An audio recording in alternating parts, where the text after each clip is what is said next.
Les Grecs pensent que certaines normes quotidiennes s'appliquent à eux avec validité, simplement parce que ces normes font partie d'une règle de vie à laquelle chacun d'eux s'est lié par engagement. Les Scythes perçoivent comme valides d'autres normes, incompatibles avec les premières, et ce, indépendamment des engagements de qui que ce soit. À présent, les Grecs traitent les normes selon lesquelles ils vivent comme une affaire d'engagement communautaire, alors que les Scythes estiment qu'elles sont invalides, même s'appliquant aux Grecs. Il n'est pas forcé qu'aucun de ces deux groupes soit incohérent. On peut dire des choses similaires de l'engagement et l'existentiel. L'engagement existentiel est comme l'engagement communautaire, mais il est borné à une communauté constituée d'une seule personne. Comme l'engagement communautaire, l'engagement existentiel n'est possible que pour une personne qui accepte des normes d'ordre supérieur d'un type particulier. Ces normes sont volontaristes. Elles nous ordonnent de nous laisser régir par les normes, quelles qu'elles soient, que nous nous désignons à nous-mêmes en y pensant ou en éprouvant pour elles des sentiments selon certaines manières. Que nous pensions aussi que la personne est liée par un engagement dépendra de si oui ou non nous acceptons aussi de telles normes. Revenons aux Grecs de la fable deuxième manière. Quand ils placent leur capital dans l'engagement communautaire, ils reçoivent comme fondamentale une norme d'ordre supérieur qui dit que les engagements communautaires ont certains résultats normatifs. Ils pensent que les normes, quelles qu'elles soient, qui constituent le consensus dans notre communauté, s'appliquent de façon valide à la vie dans cette communauté. Dans la vie quotidienne, ces Grecs ne sont pas obligés de penser une chose pareille, mais c'est là que les mène une recherche de justification, s'ils la poussent jusqu'à son terme. Quel est le statut de ce fondement lui-même? Il se pourrait que les Grecs le traitent comme étant marqué par l'esprit de clocher, ou qu'ils traitent son acceptation comme une qualification pour le jugement normatif compétent. Ce qui leur est impossible de faire, c'est l'acceptation simplement parce qu'il fait partie de leur règle de vie, valide pour eux, mais peut-être pas pour les autres. Cela fait partie de notre règle de vie, ne saurait être une raison indépendante pour accepter la norme, accepter sa règle de vie. Le relativisme, tel que je l'ébauche, est donc partiel. Les normes de l'ordre le plus élevé qu'accepte un relativiste doivent avoir un statut non relatif. Quel que puisse être le charme d'un relativisme intégral, il se trouve confronté à la vieille question insoluble. Comment le relativisme lui-même peut-il être relatif? Ce que nous pouvons avoir sous une forme intégrale, c'est l'esprit de clocher, et l'esprit de clocher devrait nous donner ce que nous attendions d'un relativisme complet. D'un point de vue logique, un relativisme partiel ne pose pas de problème.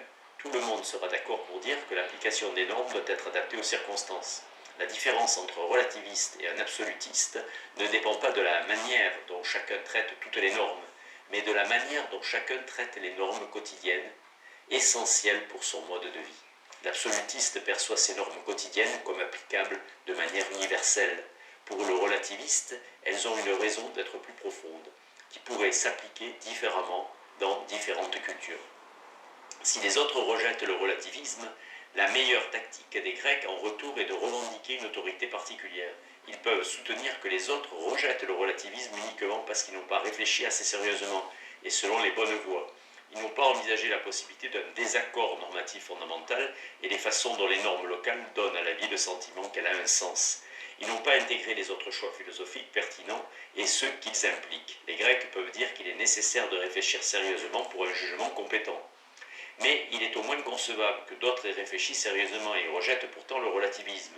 Alors les Grecs ont les mêmes options que les non-relativistes. Ils peuvent s'atteler au projet d'une communauté de jugement en épistémologie normative qui soit plus large, ou bien ils peuvent traiter leur relativisme comme étant marqué par l'esprit de clocher. Le relativisme que j'ai attribué à mes Grecs, deuxième manière, n'est aucunement un type unique. Il se pourrait qu'ils pensent que les normes de notre communauté d'origine s'appliquent de façon valide, quels que soient nos engagements publics ou privés.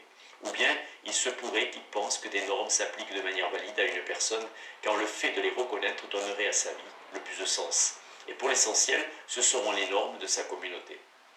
Dans tous ces cas, la logique abstraite est semblable. Accepter une version du relativisme, c'est accepter des normes d'ordre supérieur d'un type particulier. Des normes qui, s'appliquant à différentes communautés ou à différents individus, demandent l'acceptation de différentes normes plus quotidiennes. Ces normes d'ordre supérieur sont substantielles au sens où nous pourrions les rejeter sans incohérence absolue. Il n'y a rien dans la logique normative qui nous les impose. Nous pouvons construire d'autres possibilités cohérentes. Pourtant, quand nous réfléchissons au rôle que jouent les normes dans notre vie et celle des autres, il se peut que nous en venions à percevoir le relativisme comme nous étant imposé sous une certaine forme comme le choix de point de vue le plus convaincant et le plus sensible.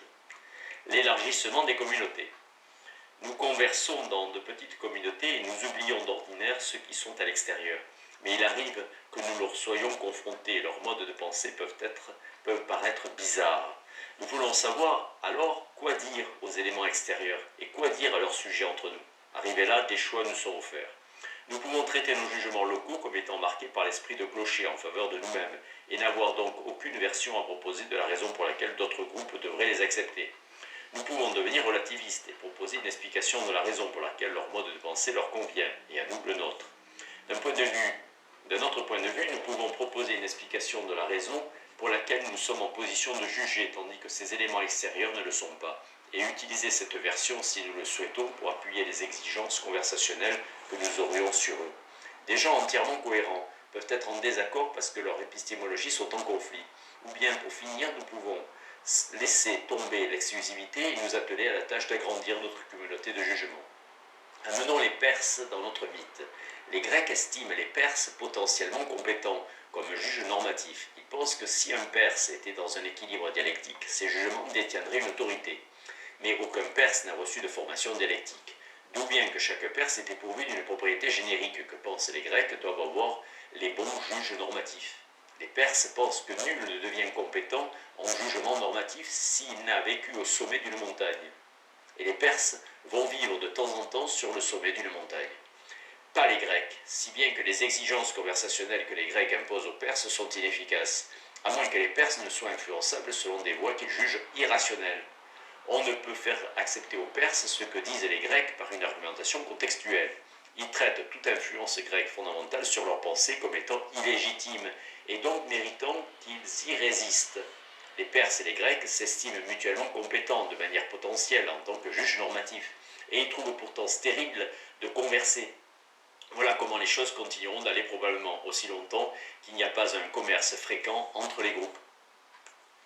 Pourtant, toutes les exigences conversationnelles, quelles qu'elles soient, qu'un grec impose à un perse, sont peut-être cohérentes et sincères. Les exigences conversationnelles prétendent avoir une base. La condition nécessaire de la sincérité est que le locuteur estime avoir une telle base pour ses exigences. Les Grecs ont une telle base.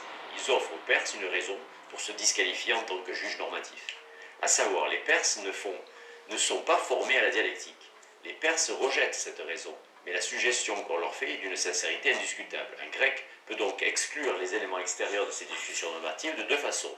Soit il traite ces normes comme étant marquées de l'esprit de clocher, il continue à juger les vies des éléments extérieurs, mais il ne peut leur imposer d'exigences, il ne peut le faire de manière cohérente et franche. Soit, et de notre côté, il se peut qu'il ait une explication de la raison pour laquelle les jugements des éléments extérieurs ne détiennent aucune autorité.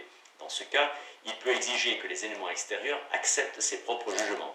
Ces exigences sont peut-être futiles, mais il peut les produire de façon cohérente et sincère. Mais au lieu de cela, ce grec pourrait s'atteler à la tâche d'agrandir sa communauté de jugement en traitant les éléments extérieurs comme des juges normatifs compétents. Par la suite, par exemple, dans leurs discussions normatives avec les Romains, les Grecs envers à la fois à revendiquer une autorité fondamentale et à l'accorder. Ils imposèrent aux Romains des exigences conversationnelles et cédèrent, dans une certaine mesure, à des exigences similaires que formulaient les Romains envers eux. Ils insistèrent pour influencer la pensée romaine, tout en acceptant l'influence romaine sur leur propre pensée. Au départ, les Grecs ne pouvaient pas s'estimer idéalement compétents en tant que juges normatifs. Ils n'avaient pas encore été influencés par les Romains. Un juge idéal doit évaluer justement l'autorité. Il doit accorder une autorité égale à tous les juges normatifs idéaux, et l'autorité qui leur est due aux juges imparfaits. Tant que les Grecs et les Romains n'ont pas chacun de leur côté comparé le poids des jugements des autres avec celui de leur propre jugement, leurs jugements sont bien loin d'atteindre la compétence idéale. C'est ce que pensent les Grecs aujourd'hui, car ils tiennent pour compétents aussi bien les Grecs que les Romains. Il est probable qu'une communauté de jugement plus large choisisse divers courants du relativisme. Il se peut qu'un relativiste construise une large communauté de jugement autour de ses explications relativistes, et qu'il fonde par là des communautés plus petites en une seule plus large. La communauté élargie délègue quelques aspects de la discussion normative à des communautés plus intimes, et tout le monde tient les résultats pour valides à l'intérieur des communautés qui leur donnent naissance. Ce n'est pas qu'un relativiste soit forcé d'œuvrer pour une communauté vaste. Il se peut que son relativisme soit marqué par l'esprit de clocher. Il se peut qu'il borde les exigences conversationnelles qu'il formule de sa part à son propre groupe. Il se peut que son relativisme repose sur une profonde raison d'être de l'acceptation des normes, raison d'être qui n'expose pas, vulnérable au jugement des éléments extérieurs. Mais une des vertus du relativisme, c'est que l'on peut l'utiliser pour élargir des communautés de jugement. Dans certaines versions, il peut attirer une diversité très variée de groupes. Le choix entre le relativisme, l'esprit de clocher, et la communauté élargie a peu d'impact sur la vie de tous les jours et sur la discussion de tous les jours. Il se peut que nous ne trouvions aucun cas de désaccord réel, ou bien seulement avec des gens lointains que nous pouvons ignorer. Pour l'essentiel, la discussion demeure inchangée quel que soit le statut que nous accordons au jugement que nous reconnaissons. La psychologie de l'acceptation de normes locales dépend fort peu de ce que nous disons de gens lointains. Qu'un jugement soit ou non marqué par l'esprit de clocher ne constitue pas un aspect psychologique essentiel de la production du jugement. Tout dépend de l'explication épistémique que pourrait proposer la personne qui le produit. Raison d'être et aval. Il pourrait sembler que l'esprit de clocher se dissout en relativisme. Quand nos jugements sont marqués par l'esprit de clocher, nous faisons confiance au jugement de membres de notre groupe, mais pas à ceux d'éléments extérieurs. Que pouvons-nous nous suggérer comme raison de cet état de choses? Si nous mentionnons une propriété générique dont sont dépourvus les éléments extérieurs, nous revendiquons alors un savoir normatif. Nous ne traitons pas nos jugements comme marqués par l'esprit de clocher. Ce qui subsiste, semble-t-il, c'est un rapport à nous-mêmes. Le fait qu'ils ne sont pas nous. Mais pourquoi devrait-ce être une base pour rejeter leur influence? S'agit-il d'une influence particulière que nos propres jugements ont sur notre vie? Voilà qui semble nous repousser dans le relativisme. Après tout, cette influence particulière ne concerne que notre vie, pas celle des éléments extérieurs. Comment, même entre nous, pouvons-nous prétendre que nos normes commandent leur vie? Pour répondre ici, il nous faut distinguer deux types de normes d'ordre supérieur. Les normes d'aval et les normes de raison d'être, si je puis les appeler ainsi. Les normes épistémiques sont des normes d'aval. Elles disent comment reconnaître un bon jugement. Un exemple, les normes d'équilibre dialectique qu'avaient nos premiers Grecs. En fait, les Grecs disaient de faire confiance au jugement des gens qui se sont complètement lancés dans la dialectique. Les Grecs pensaient que des jugements normatifs sont idéalement avalisés s'ils survivent à la dialectique. Opposer cela à une norme d'ordre supérieur de type différent. Accepter une norme si son acceptation dans notre communauté était celle qui améliore le plus le sentiment d'un sens de la vie. Nous pouvons appeler cela une norme de raison d'être. Elle implique une raison d'être pour les normes que nous devrions accepter. Si quelqu'un accepte cette norme, ce sera parce qu'il estime que la chose essentielle dans les normes, c'est leur contribution au sentiment d'un sens de la vie. Les normes quotidiennes que nous devrions accepter ont donc une raison d'être profonde. Par opposition, la théorie de l'équilibre dialectique reste neutre sur la raison d'être des normes qu'elle dit d'accepter. Elle nous apprend seulement comment les reconnaître. Le relativisme concerne la raison d'être profonde pour accepter des normes quotidiennes comme s'appliquant à nous. Le relativiste accepte un type particulier de normes d'ordre supérieur, par exemple, une norme pour la manière de traiter la règle de vie de notre communauté, ou de traiter les liens qui nous engagent à notre communauté. Cette norme ne dira pas simplement comment découvrir les normes qui sont acceptables. Elle sera appuyée par une explication de l'importance de la règle de la vie normative ou de l'importance des engagements. Cette explication donnera une raison d'être profonde de l'acceptation de normes quotidiennes et cette raison d'être soutiendra des normes quotidiennes différentes pour des gens appartenant à des communautés différentes. Pour le cas hypothétique d'appartenance à une communauté différente, le relativiste s'en tient à sa raison d'être et l'applique. Cette raison d'être soutient diverses normes quotidiennes pour sa propre communauté et il reçoit ces normes sérieusement. Mais il les reçoit comme s'appliquant seulement pour les cas auxquels il se trouve confronté, lui et ses voisins, des cas où l'on est membre de cette communauté. Il dispose d'une version expliquant pourquoi il se pourrait qu'il soit censé pour d'autres de penser de manière différente de lui, et elle consiste à une raison d'être qui a des implications différentes pour des types différents de communautés. Par opposition, l'esprit de clocher est affaire d'aval. Celui qui a l'esprit de clocher restreint l'autorité normative qu'il consent à accorder. Il renonce à traiter certaines gens comme de bons juges normatifs, même de manière potentielle. Il refuse d'inclure complètement certaines gens dans la discussion, même s'ils correspondent à ses demandes génériques pour la compétence normative. Toutefois, cela peut dépendre de la manière dont il estime que doivent être reconnues des normes acceptables et pas du tout de ce qu'il estime que pourrait être leur raison d'être. Celui qui a l'esprit de clocher n'est pas forcé d'avoir d'explication de la façon dont des engagements étrangers aux siens lui sont comparables dans leur effet normatif. La raison d'être qu'il accepte peut être superficielle et non relative. Elle peut donner des normes quotidiennes à accepter que l'on soit scythe ou grec. Il est marqué par l'esprit de clocher au sens où il repousse les évaluations de la raison d'être par les éléments extérieurs, sans avoir d'explication de ce que les disqualifie de manière générique. Les erreurs innocentes. Imaginez que les Grecs pensent à la manière d'appliquer leurs normes au cas où l'on est scythe. La situation est compliquée. En premier lieu, les Grecs sont des théoriciens de l'équilibre dialectique. En d'autres termes, leurs normes d'aval disent d'accepter les jugements qui se dégageraient d'une dialectique au sein de notre groupe culturel. En second lieu, les Grecs sont d'avis que nos jugements normatifs devraient être marqués par l'esprit de clocher en faveur de notre groupe culturel. Or, il s'avère que parmi les Grecs, la norme de raison d'être qui se dégage de la dialectique est perfectionniste. Accepter des normes dont l'acceptation dans notre groupe mènerait au plus grand développement des capacités humaines des membres de ce groupe. On peut appliquer cette norme perfectionniste également aux scythes. Et voici le résultat de toutes les capacités humaines des scythes. Les capacités guerrières sont les plus hautement développables. C'est pourquoi pour eux, le perfectionnisme approuve les normes guerrières. D'un autre côté, nous pouvons imaginer que les scythes se lancent eux-mêmes dans la dialectique. Si c'était le cas, ils s'arrêteraient non pas au perfectionnisme, mais à une norme de raison d'être qui serait hédoniste. Accepter les normes dont l'acceptation dans notre groupe produirait la plus grande somme nette de bonheur. Or, il s'avère que la guerre rend les scythes très malheureux et qu'ils sont capables de vivre une vie heureuse et décadente dans la paix. Alors, s'appliquant aux scythes, l'hédonisme approuve des normes pacifiques.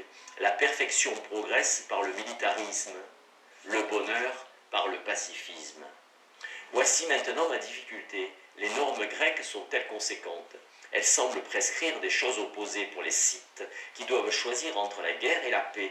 Les Grecs acceptent des normes perfectionnistes de raison d'être et ces normes prescrivent pour la situation scythe des normes guerrières et la guerre. D'autre part, les Grecs acceptent des normes d'équilibre dialectique et s'appliquant aux scythes, ces normes disent d'accepter une norme de raison d'être hédoniste. Une raison d'être hédoniste soutient des normes pacifiques. Les normes grecques disent donc à un scythe d'accepter des normes qui prescrivent la paix, mais de choisir la guerre. Cela est-il cohérent? En fait, le grec pense que les scythes ont été induits en erreur par leur contexte. Il distingue deux questions. Quels jugements sont avalisés dans la situation des scythes et quels jugements sont corrects pour cette situation? De fait, pourrions-nous dire, faire une telle distinction, c'est un autre élément qui rentre dans le traitement des jugements normatifs comme étant objectifs. Après tout, les normes épistémiques concèdent d'ordinaire qu'une personne puisse être innocemment induite en erreur. Le grec traite le choix de la guerre comme étant correct dans la situation d'un scythe, mais il traite la situation du scythe comme l'induisant en erreur, parce que malheureusement, la dialectique des scythes mènerait à l'acceptation d'une norme hédoniste de raison d'être. Les scythes pourraient innocemment se fourvoyer jusqu'à accepter une telle norme. La norme correcte de raison d'être, même pour une situation scythe, est perfectionniste, mais si les scythes parvenaient à l'équilibre dialectique, ils auraient un aval pour penser autrement. Recevoir une telle conception, est-ce conséquent pour un grec? Ce n'est pas comme des cas habituels où l'on estime que quelqu'un a été induit en erreur innocemment. Le grec a une espèce d'explication de la raison pour laquelle ce sont les scythes qui sont induits en erreur, mais elle ne peut être formulée en termes génériques. Elle invoque le fait cru que les scythes n'appartiennent pas à son propre groupe. C'est pourquoi l'explication ne peut pas être traduite dans un point de vue scythe. Ce n'est pas une explication acceptable pour les scythes. Donc ce cas est différent des cas les plus clairs d'erreurs innocentes, d'une manière que nous pourrions traiter comme étant cruciale ou non. Les conditions nécessaires de la cohérence devront être décidées non par un appel à l'analogie, mais d'une autre manière. Essayez de penser à nos besoins dans la discussion, afin de repousser le désaccord loin du point central. Il se peut que nous ayons besoin de nouvelles considérations. Il y a deux types qui sont particulièrement utiles. Nous pouvons demander que les jugements reconnus par les participants à la discussion aient une raison d'être plus profonde. Toutefois même, alors, il est possible que le désaccord se résolve en un choc pur et simple de jugement, de sorte qu'il faut de nouveaux gestes conversationnels. Une autre manière d'œuvrer à l'accord, c'est d'examiner les titres des juges. Bref, il nous faut permettre deux types de contestation d'une position normative, une contestation de sa raison d'être et une contestation du jugement. Les deux types de contestation impliquent des normes d'ordre supérieur de types différents. Il y a donc deux manières de restreindre un jugement normatif à une communauté. D'un côté, nous pouvons invoquer une raison d'être profonde qui s'applique différemment à des communautés différentes. Alors nous sommes des relativistes. De l'autre côté, nous pouvons faire confiance à notre propre jugement d'une manière particulière. Si nous le faisons simplement parce que nous sommes nous, cela marque nos jugements de l'esprit de clocher. Une manière d'affiner des normes et de les appliquer à des cas éloignés de notre expérience normale, disons à une culture nettement différente. Si nous en venons à accepter une raison d'être profonde pour nos normes locales, il se peut que nous trouvions qu'elles s'appliquent différemment loin de chez nous. Si d'autre part, nous ne nous fions pas aux jugements lointains, nous pouvons toujours appliquer nos jugements, nos propres jugements, à une situation lointaine. Telle est la différence entre le relativisme et l'esprit de clocher. Pourtant, pourquoi restreignons-nous notre confiance dans le jugement humain? Les normes d'aval reposent-elles en fin de compte sur les normes de raison d'être? Nous pourrions dire que la chose importante pour les normes est le sentiment du sens de la vie qui résulte de leur acceptation. Si nous nous plions à une influence étrangère, nous nous retrouvons en train d'accepter des normes qui nous font paraître la vie moins pourvue de sens. C'est pourquoi nous ne devons accorder aucune autorité fondamentale à ceux qui ne partagent pas notre mode de vie. Si nous disons cela, nous fondons des normes d'aval sur des normes de raison d'être. Pour être cohérents, nous devons accepter la même raison d'être pour une situation exotique. Il faut dire que si nous appartenons à une autre culture, nous devons alors accepter les normes dont l'acceptation ferait paraître la vie plus chargée de sens dans cette culture. Peut-être devrions-nous prendre cette conclusion comme une raison pour nier qu'un homme marqué par l'esprit de clocher puisse offrir une raison d'être et être cohérent. La personne qui traite authentiquement ces normes comme étant marquées par l'esprit de clocher ne saurait le faire, pourrions-nous dire, avec une raison d'être, car si elle avait une raison d'être, la question deviendrait alors celle de son statut. Ce qu'elle doit avoir, c'est une conception particulière de ce qu'elle fait quand elle produit des jugements normatifs. Elle se conçoit elle-même comme étant en train d'élaborer partiellement en communauté les aspects les plus fondamentaux de la manière dont il faut penser. Toutefois, une meilleure réponse consisterait à admettre qu'un partisan de l'esprit de clocher peut avoir une raison d'être pour son esprit de clocher. De fait, les Grecs peuvent avoir une raison d'être pour leur choix de penser par eux-mêmes et de résister aux influences extérieures.